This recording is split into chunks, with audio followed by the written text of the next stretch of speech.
¿Cómo podrías hacer vos para tener éxito en el desarrollo de videojuegos? ¿Cómo hacen las personas que tienen éxito en esta área para justamente poder conseguir trabajo, para poder presupuestar su trabajo? ¿Cómo hacen para respetar lo que hacen, para conseguir clientes y demás? En este video vamos a entrevistar a un profesional del área que es Santi y nos va a contar todo lo que necesitamos saber acerca de cómo ser exitosos en esta profesión, por lo menos cómo hizo él para poder trabajar de esto, lo cual está muy bueno y su experiencia es muy pero muy valiosa. Te voy a dejar también las redes de Santi en la descripción. Él tiene un canal de YouTube sobre desarrollo de videojuegos que te va a servir muchísimo y sobre todo te dejo también una lista de reproducción sobre esta área en la cual entrevistamos a más profesionales, lo cual te puede llegar a servir porque vas a tener una visión más amplia del sector. Mira este video hasta el final porque hay mucha información que no te podés perder y también suscríbete si te sirve porque en este canal vamos a subir diversos videos sobre diversos trabajos tech. De verdad, hay mucho valor que podés recibir en este canal. Ahora sí, vamos directamente con el video. Ahora sí, seguimos con Santi y vamos a hablar acerca de cómo uno puede llegar a ser exitoso dentro del área del desarrollo de videojuegos. Santi, bienvenido de nuevo. Hola, mano, ¿qué tal? Che, Santi, si querés comentarnos un poquito de cuál fue como el disparador para entrar dentro del área de desarrollo de videojuegos. Eso fue un cliente. Yo no tenía ni la más mínima idea de cómo empezar. Y eso fue un capricho como de niño, desde muy niño, desde muy jovencito. Yo quería vivir el tema del desarrollo de videojuegos. Yo escuché por ahí de un señor que yo admiro mucho, pero que no tiene nada que ver con el desarrollo de videojuegos, es más con el desarrollo personal. El tipo era mucho de fitness y cambió mucho al desarrollo personal, era como un coach, es un coach, pero antes de que este tema del coaching se volviera popular y se volviera así medio rarito, ¿no? Entonces él decía mucho, uno tiene que tener presencia en redes sociales. Y entonces yo lo admiraba mucho todavía y yo le hacía caso. Entonces yo creé el canal de YouTube y entonces intenté hacerlo como pude, crear un videojuego, venderlo en la Play Store. No funcionó, sorpresa, porque era el primer proyecto y no tenía muy claro el tema del marketing. Y entonces ya llevaba un año así como sin mostrar un resultado como grande. Y yo decía, ¡jue madre, capaz esto no es para mí! Yo dije, voy a dejar mi canal y voy a intentar pivotar por otro lado. Entonces yo, listo, entonces voy a hacer como páginas web que tengan que ver como con alguna cosa en específica. Entonces la primera que hice fue una de flores. Entonces vendía camisas de flores, cosas. Pero no alcancé a hacer mucho con eso porque esa misma semana me escribió un muchacho de México que quería hacer un videojuego. Y entonces me dijo, Santi, yo necesito hacer un videojuego, vi tu canal en YouTube, yo tenía como 120 suscriptores, realmente no tenía muchos suscriptores en esa época. Te pago $150. Yo me acuerdo muy bien, yo le decía a este muchacho, voy a tener una reunión con él, quiere que le haga un juego, ¿cuánto le cobro? Y entonces estábamos entre $10 y $15. Y yo, no, $15 es mucho, será. Y ya, sí, cóbrale, no sé qué. Y entonces yo digo, mejor no le digo nada. Y entonces me dijo $150 y yo casi me voy para atrás. Para mí eso era mucho en esa época. Entonces yo le decía, $150. Bueno, vale. Ahí descubrí el maravilloso mundo de ofrecer servicios en internet con algo que tú sepas hacer. Ahí yo creo que pillé lo que es para mí. Entonces seguí haciendo videos en internet, seguí como ofreciendo el servicio de hacer videojuegos o de enseñar por hacer videojuegos, que también es como otra rama. Pues todo fue evolucionando, ahí como dicen, el resto es historia. Como que comenzaste literalmente creando primero contenido relacionado a algo que quizás te interesaba. Ajá. Y una vez que viste la demanda, como que pudiste tener esa conexión con el mercado, dijiste, creo que va por acá. Exactamente. Todo el trabajo que he tenido en estos 10 años ha sido a través de redes sociales. O sea, nunca me ha tocado mandar una hoja de vida. Entonces el consejo aquí es, tengan redes sociales. Ya no es opcional. Cualquier profesional que quiera sacarle como un empujón extra a su carrera debe tener redes sociales. Pues sería interesante. Te pongo un ejemplo.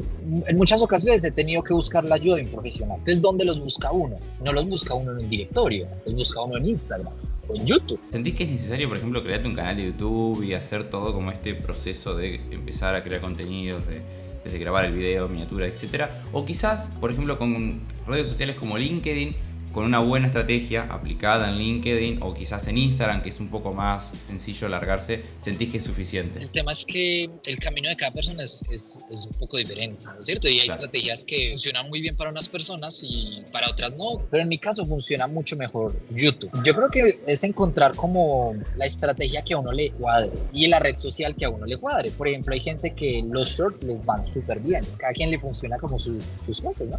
¿Cuál fue el trabajo posteriormente que más te hizo aprender y por qué? El que más me hizo aprender yo creo que fue ese primero, porque yo estaba muy verde, o sea, sabía más o menos cositas, pues estaba muy verde en programación. Y entonces ese trabajo fue lo suficientemente intenso como para que yo tuviera que trabajar 4 horas diarias de lunes a domingo. Entonces eso es algo muy interesante, es como la práctica diaria. Entonces claro, uno se pone, uno dice, listo, entonces voy a trabajar todos los días 4 horas. Pero es duro sin esa presioncita extra de tener, tengo que entregarle esto a este cliente, ya me pagaron, ya me gasté la plata, entonces no la puedo devolver, entonces sí o sí tengo que terminar esto, ¿no es cierto?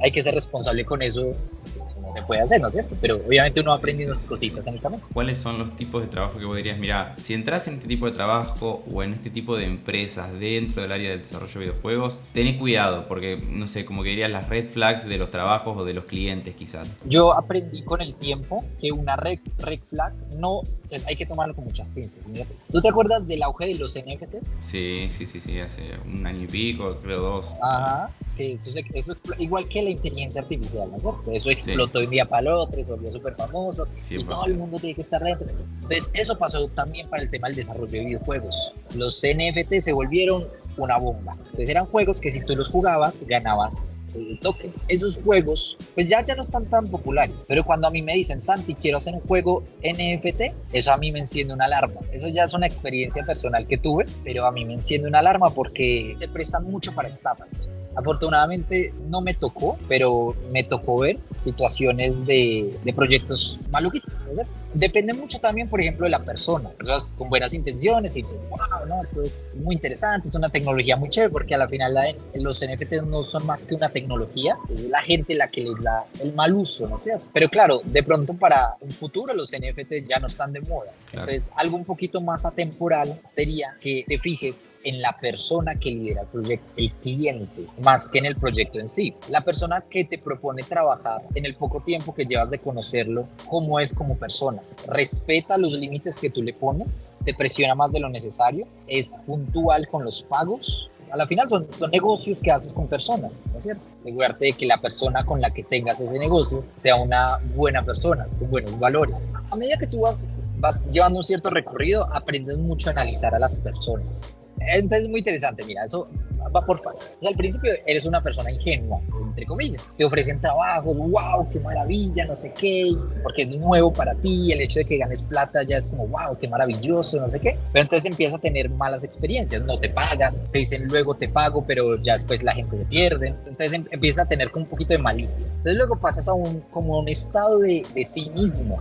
Ya empiezas a ser más desconfiado. Pero entonces lo ideal es pasar a un estado en el que confías en las personas, pero sin ingenuidad. Confías sabiendo que la persona puede no ser de fiar, pero decides confiar en las personas porque sabes que de esa manera puedes sacar lo mejor de ella y de ti, pero no eres ingenuo. Sabes que esa persona perfectamente podría no pagarte o podría lo que sea. Entonces tomas medidas necesarias para protegerte. Entonces, por ejemplo, no entregas el proyecto hasta que te paguen el 100% o no lo entregas todo, entregas como una demo, lo que sea. Pides que te paguen primero la mitad. Analizas muy bien el proyecto en el que te vas a meter. Por ejemplo, estos NFTs que te digo, miras muy demasiado bien el proyecto. ¿Qué es esto? ¿Dónde está la página web? La comunidad, ¿qué dice la gente del proyecto? ¿Qué garantías tiene? Lo que sea. Tener un pequeño contrato de prestación de servicios, cosa que si no te pagan, tú tienes ahí una prueba, ¿no es cierto? Pero entonces la lección es, fíjate en la persona más que en el proyecto. Y ya la última pregunta respecto a esto de lo que es cómo cobrar, cuánto cobrar. Porque me imagino yo que al ser freelance, bueno, me pasa a mí como creador de contenidos, uno tiene que aprender a negociar con los clientes que te vienen, con las marcas en mi caso, pero uno tiene que aprender a negociar. Y cuando uno comienza puede llegar a ser muy vulnerable en cuanto a cuánto cobrar en base al trabajo que va a realizar. Si bien obviamente uno al ser nuevo dice, bueno, voy a ganar mucha experiencia, ¿qué es lo que vos le recomendarías a alguien para como una metodología así simple para decir cuánto cobrar y de qué manera hacerlo y de cómo presupuestar algo para no salir perdiendo, por lo menos no perder mucho al principio cuando uno está arrancando? Después ya uno se curte y ya aprende cómo hacerlo y qué hacer y cuánto y demás. Pero al principio, ¿cómo recomendarías hacerlo esto? Pues el cuánto cobrar no sabría decirte.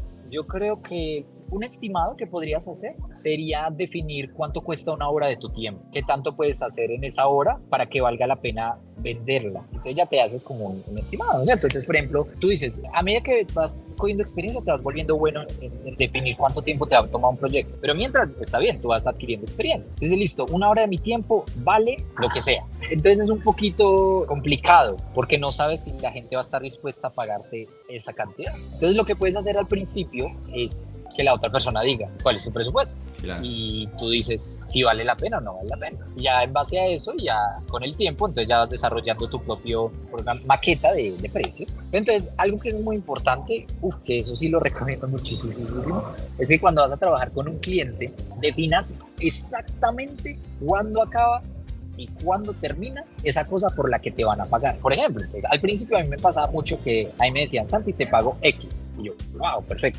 súper. ¿Cuánto te tomaste el proyecto? Yo, listo, un mes. Pero no definíamos exactamente qué eran las cosas que componían ese proyecto. Entonces el cliente llegaba con maravillosas ideas para añadir. Entonces ya no tomaba un mes, tomaba 2 meses. Y entonces ese dinero que te habían pagado, entonces ya no valía, era menos porque era más tiempo. Entonces lo que yo hago es definamos una lista de tareas para ese mes o para lo que sea, que yo pueda al final de ese mes decirte, mira, estas son las tareas por las cuales me vas a pagar X. Esto ya está hecho, ya está hecho, ya está hecho, ya está hecho, terminamos. Si quieres algo más, te cobro más. Bien, bien, me gustó muchísimo, Santi, la verdad. Cualquier cosa dejamos tu canal de YouTube acá abajo para que vayan y lo vean. Ahí va a subir mucho más contenido de valor y también yo creo que se puede nutrir muchísimo de la experiencia de Santi en este caso. Así que Gracias, Santi, gracias por haber participado en el canal. Gracias a ti. Ahora sí, gente, nos vemos en otro video.